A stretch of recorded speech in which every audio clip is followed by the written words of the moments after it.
ये घटना है बिहार के सिवान जिले की। सिवान जिले में एक युवक दीपक नाम का, जो अपने घर के हालात को देखकर, घर में गरीबी है, घर में तंगदस्ती का आलम है, तो उसने अपने घर के हालात देखकर दुबई जाने का इरादा किया।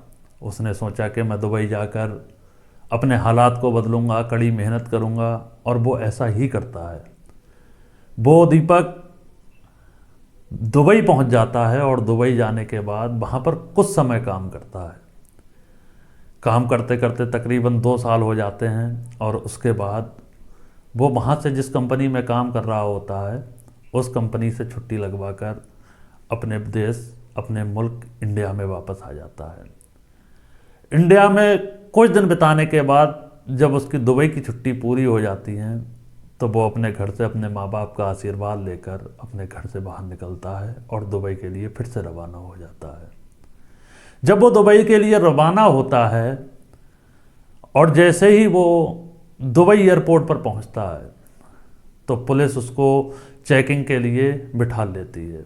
जब उसके बैग चेक होते हैं तो पता चलता है कि उनमें कुछ नशीले पदार्थ या ड्रग्स वगैरह हैं, और दीपक को एयरपोर्ट में एक तरफ बिठा दिया जाता है। जब दीपक से इस चीज़ की पूछताछ होती है तो दीपक कहता है कि मुझे नहीं पता कि ये ड्रग्स कहाँ से आया।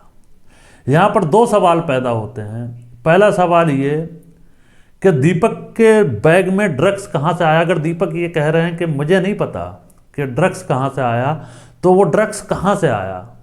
और दूसरा सवाल ये है कि अगर वाकई में ही उनके बैग के अंदर अगर ड्रग्स था, तो जब हम लोग विदेश यात्रा पर निकलते हैं तो हमारे इंडिया के एयरपोर्टों पर ही बैग की चेक इन होती है कि कहीं ऐसा तो नहीं इसके अंदर कोई नशीला पदार्थ हो।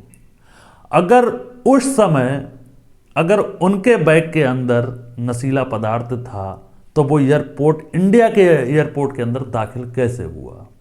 पहला सवाल तो ये कि वो आखिर कैसे दाखिल हुआ। और दूसरा सवाल जो पैदा होता है कि अगर इंडिया के एयरपोर्ट पर कोई भी उनके बैग में ड्रग्स नहीं था, तो क्या एयरप्लेन में उनके ड्रग्स रख दिया गया। ये बहुत सारी संभावनाएं। अगर एयरप्लेन में भी ड्रग्स आया तो कहाँ से आया, यानी कि ये बहुत सारी बातें। लेकिन जब दुबई पुलिस बैग चेक करती है तो उनके बैग में बताया जाता है कि नशीले पदार्थ हैं, और इसको लेकर दीपक को जेल के अंदर डाल दिया जाता है। दुबई की जेल के अंदर दीपक पहुंच जाते हैं, लेकिन घर वाले, परिवार वाले, माँ बाप, भाई बहन यही सोचते हैं कि हमारे परिवार का जो दीपक है वो दुबई में काम कर रहा है। कई दिन हो जाते हैं, दीपक के परिवार के किसी भी व्यक्ति से जब दीपक की बात नहीं होती, तो घर वाले ये सोचते हैं कि हो सकता है कि दीपक जो है वो काम में बिजी हो। लेकिन वो काम में बिजी नहीं था, बल्कि उनको क्या पता कि हमारा बेटा, हमारा भाई जो है वो जेल के अंदर बंद हो चुका है। कई दिनों तक जब फ़ोन से बात नहीं हुई दीपक की, तब दीपक के घर वालों ने इधर उधर फ़ोन लगाना चालू किए जो उनके जानकार दुबई में रहते थे। और जब उन जानकारों के जरिए पता चला, उन्होंने जब तहकीकात की, तो पता चला कि दीपक तो जेल के अंदर बंद है स्मगलिंग के मामले में। जब ये खबर उनकी माँ को पता चलती है तो उनके पैरों के नीचे की ज़मीन खिसक जाती है।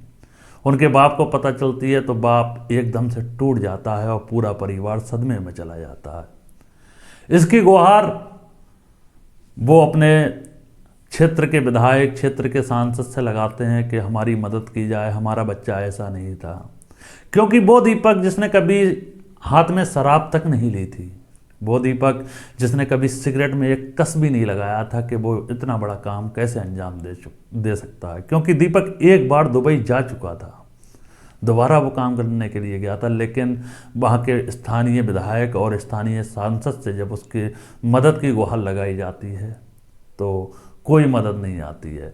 मामला तूल पकड़ लेता है, बात मीडिया तक पहुँचती है, मीडिया, सोशल मीडिया, लेकिन कहीं पर भी इसकी मदद नहीं हो पाती है। बात जब भारत के विदेश मंत्रालय में पहुंचती है तो भारत का विदेश मंत्रालय यूएई, यूनाइटेड अरब अमीरात, यानी दुबई के विदेश मंत्रालय से बात करता है और दीपक के बारे में तहकीकात और जानकारी करता है तब यानी दुबई के विदेश मंत्रालय का कहना ये होता है, विदेश मंत्री का कहना ये होता है कि आप 1,25,00,000 रुपए का जो जुर्माना है दीपक के ऊपर लगाया गया है, आप उस जुर्माने को भर दीजिए या भरवा दीजिए, हम दीपक को छोड़ देंगे।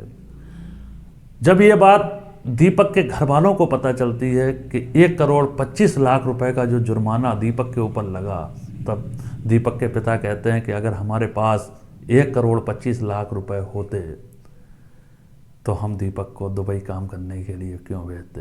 और ये सुनकर पूरा परिवार टूट जाता है, असमंजस में आ जाता है कि अब हम क्या करेंगे। तब दीपक की माँ सोशल मीडिया के जरिए, तमाम प्लेटफॉर्मों के जरिए, लोकल पत्रकारों के जरिए वो भारत सरकार से, केंद्र सरकार से उम्मीद लगाती हैं और कहती हैं कि हमारे बेटे को रिहा कराया जाए।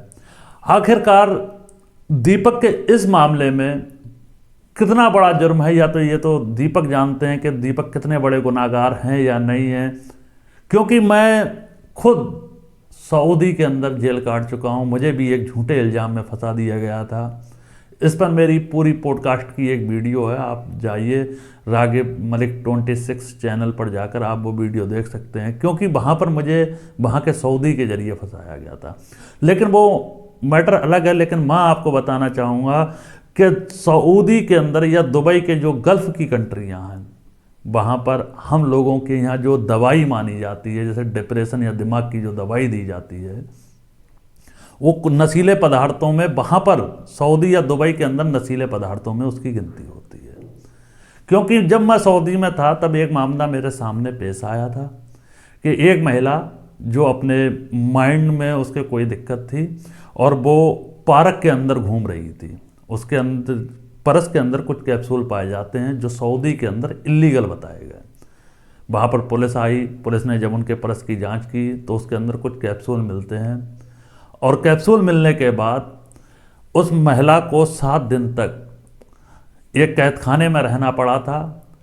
और वो महिला चीख चीख कर ये कह रही थी कि ये जो कैप्सूल हैं ये मेरी दवाई है और मुझे डॉक्टर ने लिख के दिया है।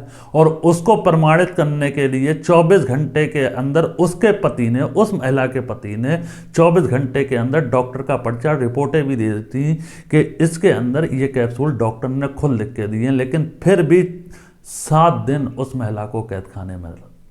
हो सकता है कि दीपक की कोई दवाई ऐसी हो कि जो वहाँ पर इल्लीगल हो, जिसके जरिए बताया गया हो कि ये ड्रग्स हो सकता है। लेकिन दीपक के परिवार वाले असमंजस में आ जाते हैं और वो कहते हैं कि हम 1,25,00,000 रुपए कहाँ से लेके आएंगे।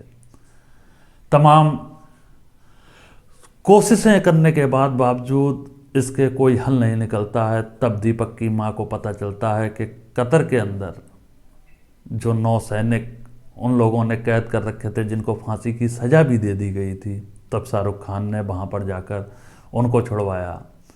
क्योंकि शाहरुख खान की जो पकड़ है वो गल्फ़ खाड़ी के इलाकों में बहुत तगड़ी पकड़ है, मजबूत पकड़ है। मैं आपसे एक बात यहाँ पर यह भी कहना चाहूँगा कि जो काम भारत सरकार को करना चाहिए और लोगों को जिस काम की अपील भारत सरकार से करना चाहिए, वो अपील एक बॉलीवुड के एक्टर से कर रहे हैं, एक हीरो से कर रहे हैं। जैसे ही दीपक की माँ को पता चलता है कि उन्होंने कतर में 9 सैनिकों को छुड़वाया था जिनकी फांसी की सजा होती है, तो शाहरुख खान भैया से नु हाथ जोड़ के हम विनती करत तनी नु कि हमरा बाबू के नु उजा से निकाली, हमरा बाबू के निकाल के इंडिया भेज दी। और चाची आप ये रो रो कर ये कहने लगती हैं कि हमारे बेटे को शाहरुख खान आप छुड़वा दीजिए, आप छुड़वा दीजिए, शाहरुख खान हमारी मदद कीजिए। और इस पर बहुत सारी टिप्पणियां सोशल मीडिया पर आपको देखने को मिल जाएंगी। शाहरुख खान जैसे ही पता चलता है शाहरुख खान दुबई पहुंचते हैं, वहाँ के मिनिस्ट्री से बात करते हैं और दीपक को छुड़वा लेते हैं। यह है रियल पावर शाहरुख खान की। लेकिन मैं यहाँ पर एक बात आपसे ये भी कहना चाहूँगा कि जो लोग कुछ समय पहले शाहरुख खान की फिल्मों का बाइकआउट कर रहे थे, वही लोग आज शाहरुख खान से मदद मांग रहे हैं।